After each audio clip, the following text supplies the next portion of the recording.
So we're working here with Kevin on Etude F major, Opus 10, number 8. And Kevin knows the notes, but we are working on trying to bring up the tempo and of course the technique and the quality of this playing here. So there are of course two elements very important in it. Many elements, but one basic one of course, which is the melody in the left hand.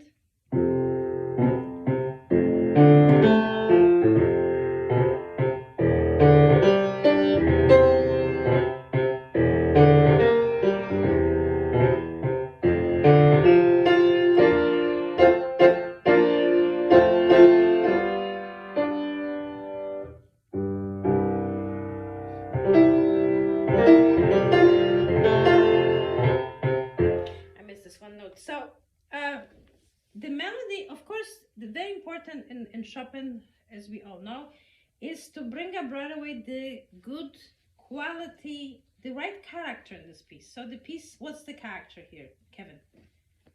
It's very playful, very like joyful. Right, and what does Chopin says at the very beginning that tells us also what's the character?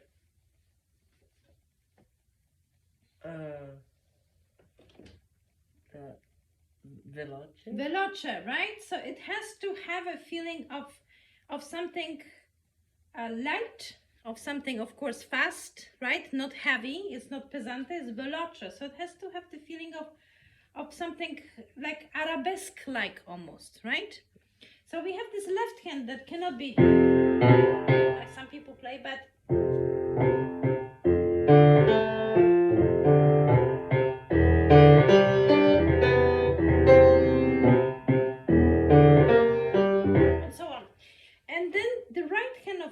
that starts this with the great introduction, which is the trill. The trill can be almost a little bit longer to invite somebody to this piece, and not just right, but right, it can be tiny bit stretched. And now, very important thing, Chopin writes two things in the beginning. One is the long slur for the right hand for the whole first bar. And then another slur that connects for the bar 2 and 3, and then another slur for bar 4 and 5. And we have also this, so this is one thing, one information. Actually, the slur starts from the trill, right? And then we have those accents. But how would this etude sound if we'll play? It'd be a little bit not interesting, right?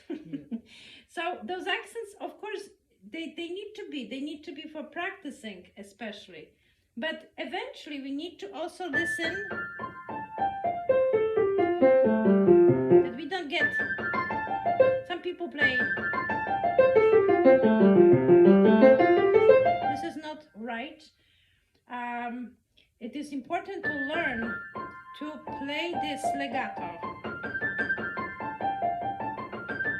And not to play like this with fingers, but more like everything comes out of here. And we talked with Kevin about playing very close to the keys and making, of course, this adjustment to the changing of the position immediately. But at the same time, like in any bridge, very important is the first finger and the fourth finger. If we play skip, it's not going to be good. We have to feel comfortable on both pillars of the bridge, so on this one and on this one, feeling comfortable. And the most important is, of course, listening. We spoke about practicing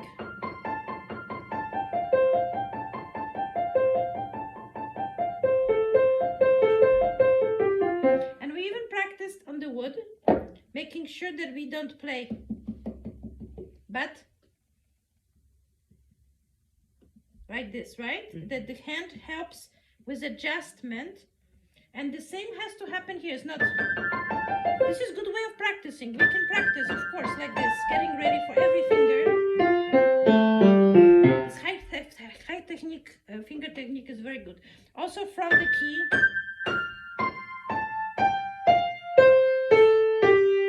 This kind of attack release is also very good. But the basic technique has to be piano legato, veloce.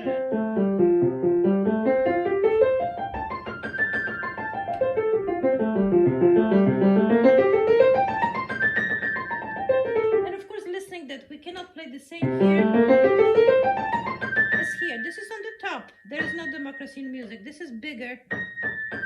And this is going to be softer, like a wave.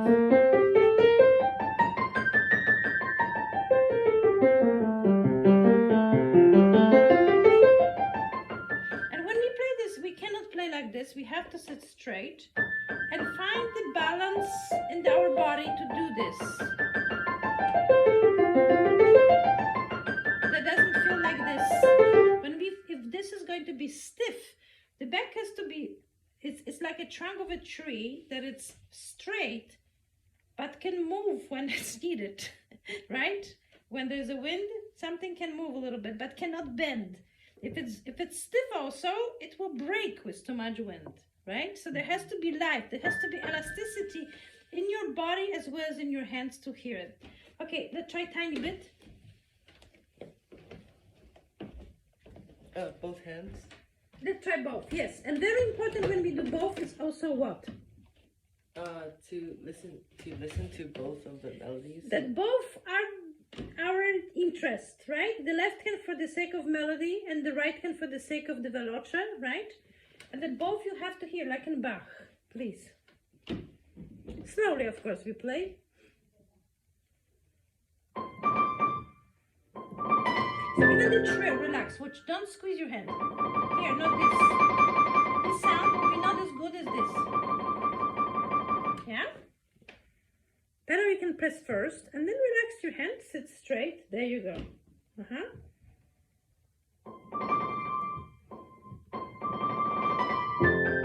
and now one more thing. I'm here picky about the trill, but make it melodic. This trill is leading to the day, please.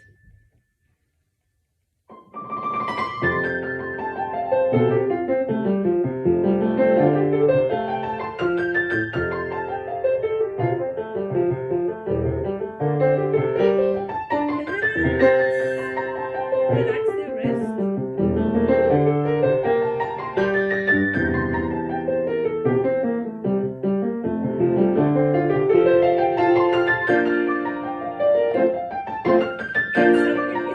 The problem is you have hard time right now knowing which hand to listen. And you're listening to both your right hand, left hand at the same time, which is good. But the left hand is to win a little bit. So hear both, but try to hear the left hand. Right hand is a little softer than the left hand. The right hand is to make the shapes that you do, but the left hand has to win over in this situation here, right? The right hand is accompanying the left hand. Please, one more time. Relax, enjoy it like a bird in a beautiful spring and not, alarm clock, please. Don't be afraid. Watch. Think melodic.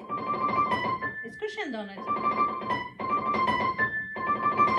It's not something, but think about as a melody of it, please.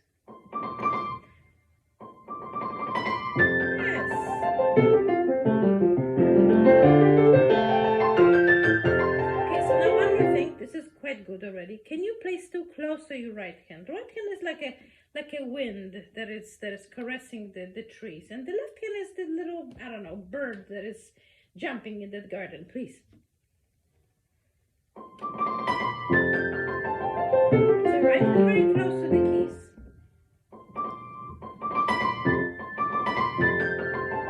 And left hand jumping happy.